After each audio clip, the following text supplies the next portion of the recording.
Let's start today's important news. Donald Trump asked Iran for an unconditional surrender, and there is every likelihood of escalation of Israel-Iran war. Yesterday, Donald Trump suddenly left the G7 summit, and there's a news that he's in the Situation Room in America consulting his intelligence chiefs. Now, Donald Trump asked Iran to surrender, and Iran also have given a fitting reply to Trump. Today and tomorrow, there might be new developments in the Middle East. First thing, that is flaring up between Israel and Iran. Indians with own vehicles in Tehran told to leave Tehran city amidst reports of a possible widening of Israel-Iran conflict. Today is the fifth day. The Indian embassy in Iran has urged all Indian nationals and people of Indian origin who are using own vehicles to leave the city for a safer location. All Indian nationals and PIOs who can move out of Tehran using their own resources are advised to move to a safer location outside the Tehran city. The embassy, Indian embassy, has been coordinating relocation of Indian students and professionals from Tehran through specially arranged buses in an urgent measure to move them away from the Iranian capital that has been targeted repeatedly by Israeli air forces and missiles. Some Indians have been facilitated to leave Iran through the border with Armenia. So now Indians are advised to leave the Tehran. Not only Indians, many countries are giving advisory to their nationals who are residing in Tehran to stay away from Tehran, as there's every possibility that there might be further strikes on Tehran, Iran capital, Tehran. So the situation is flaring up, and Iran fires more missiles after Israel's attacks. American President Donald Trump said that the US would not kill Iran's supreme leader Ayatollah Ali Khamenei for now. For now. He said, we won't kill him for now, and appeared to demand Tehran's surrender, marking a dramatic escalation in his rhetoric against Iran and its supreme leader. So Donald Trump asked Iran to surrender. So this is a big thing, big development that is coming up. Next important thing, our Prime Minister Narendra Modi ji, after Cyprus, he went to Canada to attend G7. India will highlight the priorities of Global South at the G7 summit in Canada, said Prime Minister Narendra Modi, who reached Canada to participate in G7 Outreach Summit. Besides the summit, Mr. Narendra Modi is expected to participate in some bilateral meetings with the leaders of Germany, Canada, Ukraine, and Italy. He is going to meet the leaders of Germany, Canada, Ukraine, and Italy. So, Modi ji said, we'll be meeting various leaders at the summit and sharing my thoughts on important global issues. We'll also be emphasizing the priorities of the Global South. Soon after reaching the venue of the summit in Kananaskis, Mr. Modi met South Korean President Lee Jae-myung and Mexican President Claudia Sheinbaum. So, this G7 summit is also helpful for India to connect with other important global leaders. The present G7 summit is also helpful for India to connect with other important global leaders. It's a very important aspect which we need to remember. And the other thing, the other important news, see, interstate disputes in India are flaring up. Sometimes, if you observe, rivers, they don't know the borders, the artificial borders created by us. 10 years back, Andhra and Telangana are a single state. Now, Andhra Pradesh and Telangana got bifurcated in 2014. But the thing is, many rivers like Godavari, Krishna, they all flow, and the sharing of river water is a big thing. Differences between Telangana and Andhra Pradesh governments over Andhra Pradesh Godavari Bankacherla linking project continues to deepen. On Tuesday, Minister for Irrigation Uttam Kumar Reddy announced that the government would call for an all-party meeting to discuss the state stand on the issue. MPs from both Lok Sabha and Rajya Sabha, cutting across party lines, are expected to participate. In Vijayawada, Andhra Pradesh Water Resources Minister termed the charges against the project as politically motivated attacks driven by Telangana internal dynamics rather than legitimate technical concerns. The project, that is Godavari Bankachella project, Godavari Banakachella project, is aimed at utilizing 200 TMC feet of 300 TMC feet of the Godavari floodwaters that go waste. Of the Godavari floodwaters that go waste. This is big news that is coming up, which we need to understand. Rule of law prevails over mob violence. Just fearing mob violence, you cannot stop the rule of law. You cannot say that we cannot show the picture here. Okay, rule of law is more important than mob violence. State has to protect the rule of law, said by Supreme Court in Thug Life case. What is this Thug Life case all about? Thug Life is a movie that is going to be released. Actor was Kamal Hassan and directed by Mani Ratnam. During audio launch, Kamal Hassan made certain comments with respect to Kannada language. He said that Kannada was originated from Tamil. Most of the Kannadigas objected to this statement. The relationship between Tamil and Kannada is not mother and daughter, but it is sister language. So, but most of the Tamilians still believe that Kannada originated from Tamil. And people asked to apologize, but Kamal Hassan did not relent. And now the movie, Thug Life movie, was not allowed into Karnataka by many movie associations, strongly objecting it. The case went up to Supreme Court.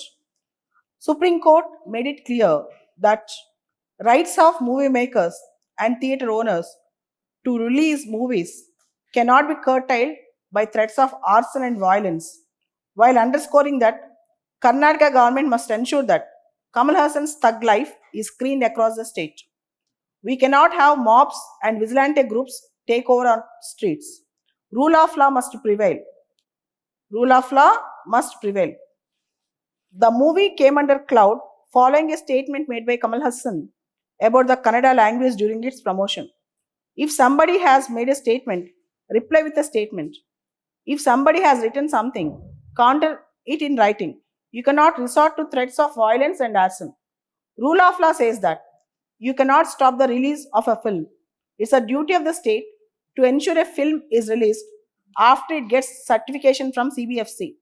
That is, the law will follow. People may not come to see the film, but arson and garrows of cinemas cannot come in the way of freedom of expression, the judge said. The judge said, now Kamal Hassan's movie will be released in Karnataka also. Thug Life movie will be released in Karnataka also. See, the fight between the languages, the fight between the states, they are all in IGP, Indian government and politics.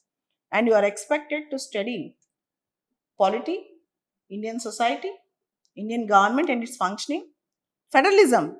And in federalism, within the Dravidian languages, how they are fighting.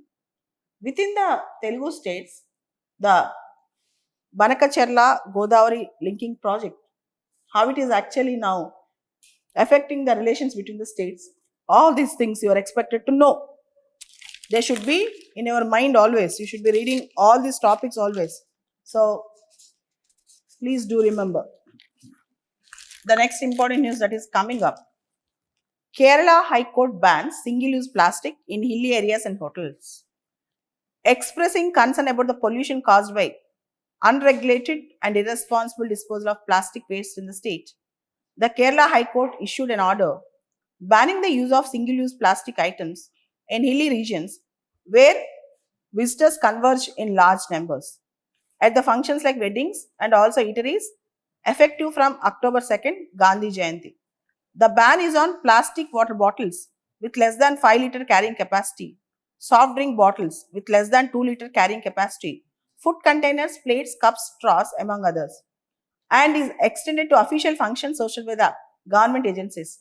Irresponsible disposal of plastic waste will pose a serious threat to all life forms. The High Court went on adding that adequate number of kiosks that vend clean and safe drinking water must be set up at the tourist spots in hilly regions, at the weddings and other events. Keep water bodies safe in Kerala. This is a judgment, this is advice given by the Kerala High Court not to use single-use plastics as it may cause harm to environment and other life forms. And as you all know, few days back, Andhra Pradesh government made a policy of extending 10 hours a day work. Now, Karnataka is also having the same proposal. The state government of Karnataka has proposed to bring an amendment to Karnataka Shops and Commercial Establishments Act 1961 to increase the daily working hours to 10 from current 9 hours, besides allowing more overtime hours. The proposal for amendment circulated with the Labour Department among the various stakeholders allows working hours to be increased to 10 hours a day. The proposal caps the total number of hours of work, including overtime, to 12 hours a day. So, now many trade unions are discussing about this. They are not happy with this change, and even per quarter overtime, they are going to allow overtime for about 144 hours. So, already Andhra Pradesh made a policy on this to attract investments, ease of doing business, to attract companies into the Andhra Pradesh state. Already Andhra Pradesh done that. Now Karnataka is reeling in this idea. So this is a big thing. It's not always positive to increase working hours. It's not always positive working hours. And there's a news from Kuppam, Chandrababu Naidu constituency. A woman was tied to a tree and beaten up in public in Kuppam Mandal, Narayanapuram of Andhra Pradesh, for her inability to repay a loan taken by her husband from a fellow villager. According to the police, the husband of the victim took 80,000 from local money lender 3 years ago, but failed to repay. So, in this condition, the wife Sirisha has been working as a daily wager and repaying the loans in installments, but she could not pay the full installment. So, they tied her to a tree and beaten her up in front of her son. So, they tied her up to a tree and beaten her up in front of her son, 5 years old, 6 years old son, because she could not repay the loan taken by her husband. So, how do you see this? Think it over. Even today, this is a condition in our villages. When people cannot afford certain things, the punishment will be so severe. And the next important news that is coming up, India needs to design an inclusive pension system. We should have an inclusive pension system. See, pension is a social security. In most of the working systems today, including gig workers, there is no proper pension system. We have certain policies like Atal Pension Yojana, and even new pension scheme we have, but still in most of the cases we don't have proper pension systems in India. Pensions are essential for maintaining economic stability and dignity after retirement. Economic stability and dignity after retirement. The recent economic survey reports that the Indian pension assets amount to just 17% of GDP compared with up to 80% in many advanced economies. Currently, only 12% of India's workforce is covered by formal pension schemes. The coverage is also disproportionate, with public sector and organized public sector workers being protected under multiple parallel schemes. In contrast, the only protection for the informal sector is voluntary adoption under National Pension System and Atal Pension Yojana. These two schemes accounted for about 5.3% of total population in financial year 2024. National Pension Scheme, Atal Pension Yojana. These are the two schemes which are going good in India. But most of the workforce is not covered under any pension scheme. If you compare the pension schemes with other countries, Indian pension schemes and systems are not that good. For example, Netherlands, Denmark and Australia also rely on private funds to support the public pension schemes. In America, pension fund investments are secured through targeted debt funds to ensure reliable returns. So there are different pension ideas throughout the world, but in India, Indian pension systems are not sufficient, because pension allows a human being to lead a life of stability and dignity. So you read this article. And coming back, if you observe, easing prices, inflation is falling, but unpredictability factor is high now. So inflation is falling in India. It is decreasing in India. The inflation data for May show just how much can change in 1 month. Retail inflation came in a 75-month low of 2.8% in May. Retail inflation fallen in a single month. With easing food prices, the main reason behind the fall. So why inflation have fallen? Food prices got decreased. Easing of food prices. Wholesale inflation too slow to just 0.4%. The lower in more than a year. The primary driver here with respect to wholesale inflation is, apart from falling food prices, drastic contraction of 12.4% in crude oil and natural gas prices. But if you see a war in the Middle East, again crude oil, natural gas prices might increase. If there is a conflict in Middle East, it might affect the oil prices in India also. Inflation might rise in India in future if the conflict continues, if the ongoing tension continues. And you all know the Boeing 787 Dreamliner crash and Air India 171. Indian name is Air India 171. The fatal crash of Air India flight at Ahmedabad on June 12, 2025 has thrown open the floodgates for TRP, seeking India media channels to cause fear among air travelers. I can tell you, Boeing 787 Dreamliner, the design itself is faulty. There's a news. Many whistleblowers from Boeing tried to reveal this, but last year, 2 whistleblowers got killed also. And right now, government is taking a stance to actually supervise all Boeing 787 Dreamliners. They are going to check all the Boeing 787 Dreamliners. So people right now, they are not so much comfortable. They are not trusting these Boeing aircrafts. But in the world, there is a duopoly. Airbus and Boeing. Only 2 companies are very, very famous in aircraft manufacturing. So the thing is, the only survivor on the board has mentioned to some channels that he had heard a loud and few sounds after liftoff and of lights of the board flickering. So the many TV channels, YouTube channels posted the video footings and has initiated discussions on engine failures due to power malfunctionings in the aircraft. As mentioned earlier, the incidents involving other international airlines flying the Boeing 787 have become a weapon for many to condemn the aircraft.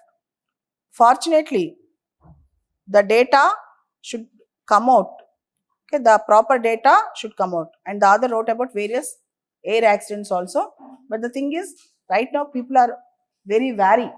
They are highly concerned about flying over Boeing 787 Dreamliner. That's for sure.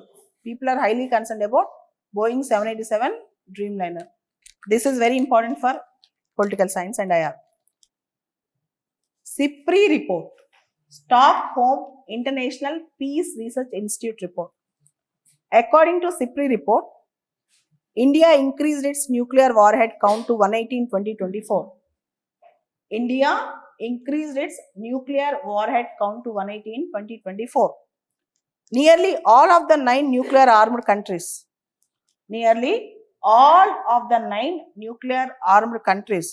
including India and Pakistan, continued intensive nuclear modernization programs in 2024. upgrading existing nuclear weapons, adding new versions, according to the Stockholm International Peace Research Institute, a global think tank 2025 report.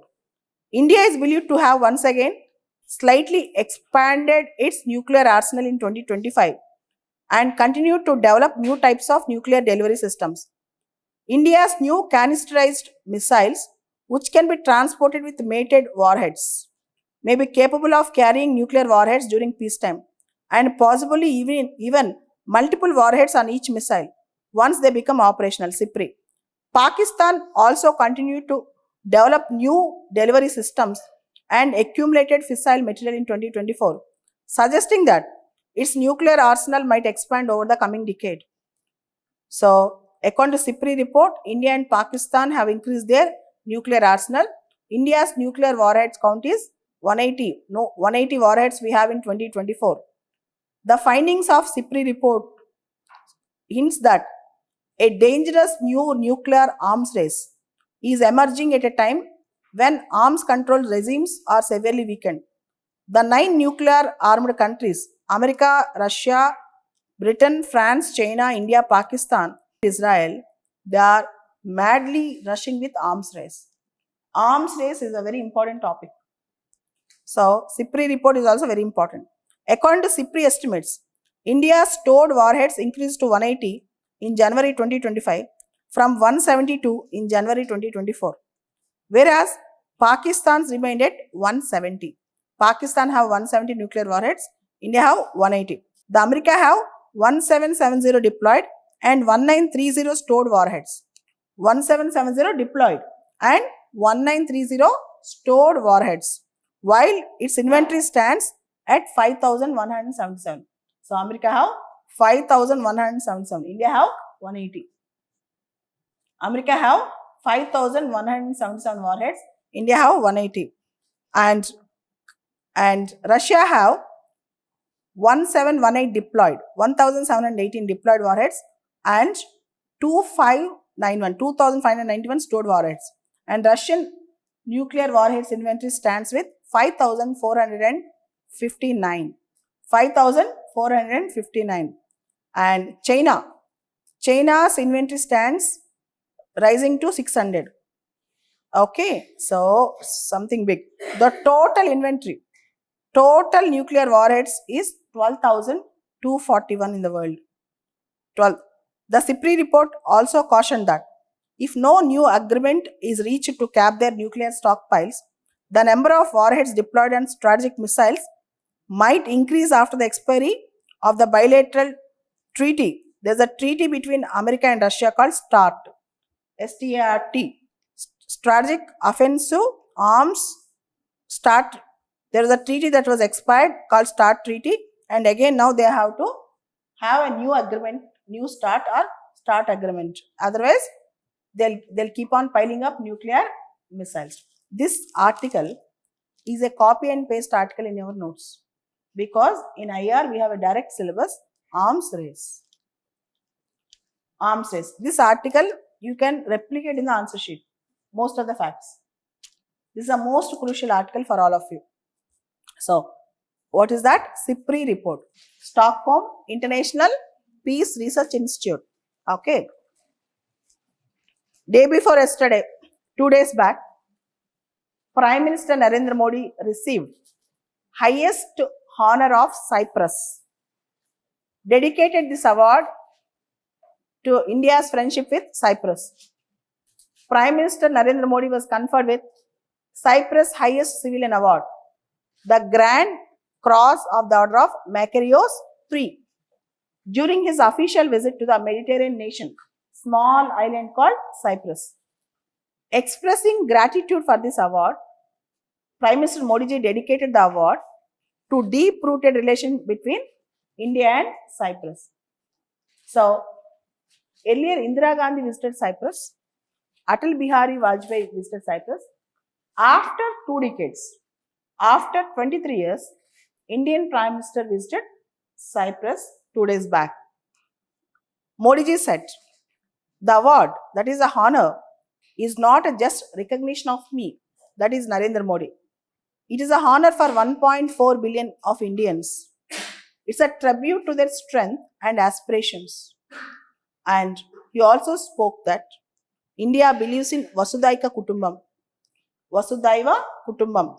The world is one family. The world is one family.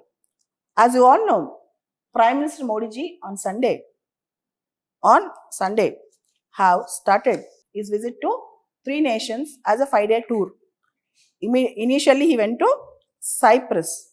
As you all know, Cyprus has an issue with Turkey.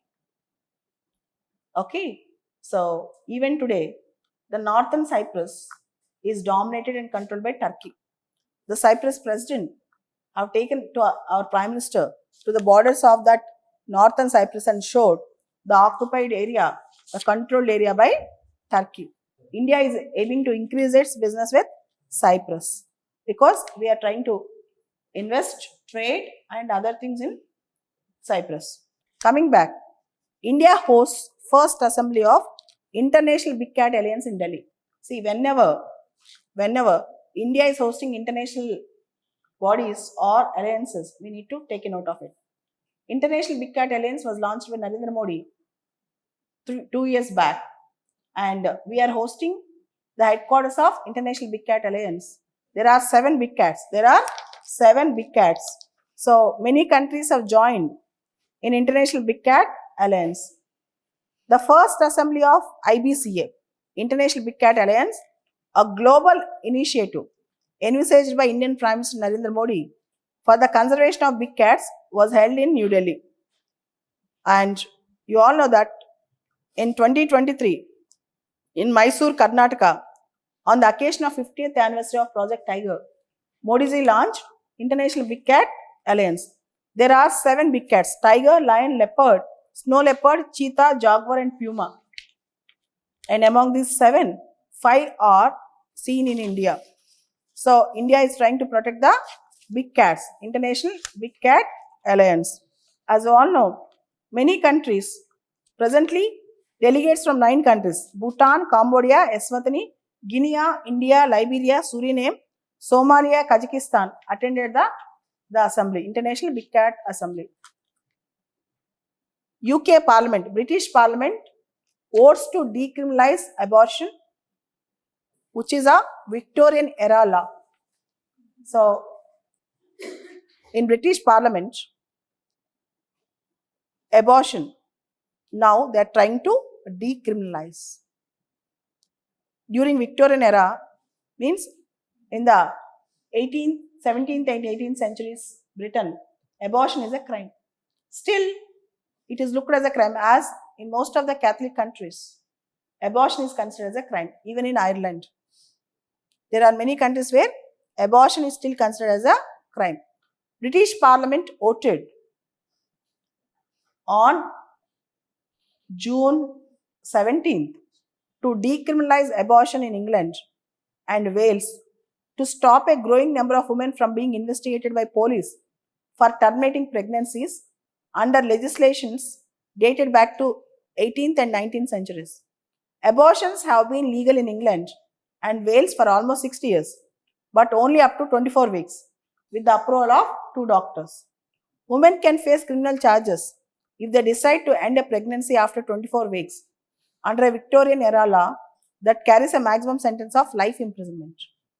Abortion beyond 24 weeks might end up women being imprisoned for life imprisonment. In Britain, criminal convictions for breaking the laws are very rare, but number of prosecutions have increased following the COVID-19 pandemic, when a charge in the law allowed abortion pills to be taken to home to end pregnancies within 10 weeks of conception. So this is the thing. Women are being harassed with police prosecutions. For that reason, the British Parliament is making a law to end the criminalization of abortions. Next important news. India's first of its kind INS Arnala. India's first of its kind INS Arnala set to guard the coastal waters against submarine intrusions. The Indian Navy is set to commission INS Arnala, the country's first Anti-submarine warfare shallow watercraft. What is INS Harnala? It is a anti-submarine warfare shallow watercraft at Vishakhapatnam dockyard. This is also important news. Just keep reading it.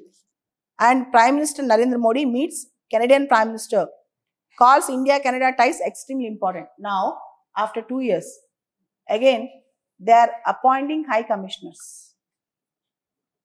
So, what is the difference between ambassador and high commissioner? If a highest diplomat is appointed from one non-Commonwealth country to other non-Commonwealth country, is an ambassador. Is called as an ambassador. Whereas, when you appoint topmost diplomat in the diplomatic office from a guest country to host country, which are Commonwealth countries, then they are called high commissioners. What do you mean by Commonwealth country? British and its former colonies are called Commonwealth countries. When you appoint the topmost diplomat from one Commonwealth country to other Commonwealth country, they are called as high commissioners. When you appoint topmost diplomats from one Commonwealth country to other Commonwealth country, they are called high commissioners. So, from last 2 years, there's a lot of diplomatic issues between India and Canada. Now again, they are restoring normalcy. So, in this context, they are also now appointing their high commissioners again.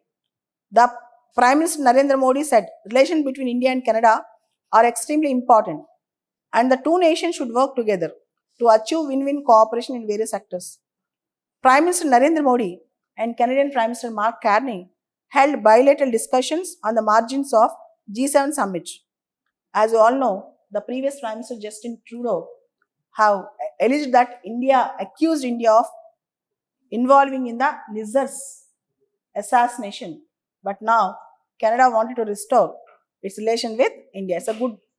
Prime Minister Modi and Canadian PM Mark Carney pledged diplomatic reset, move to restore high commissioners. Move to restore high commissioner. Now India and Canada are going to restore their high commissioners. So very big news and important news, I can say.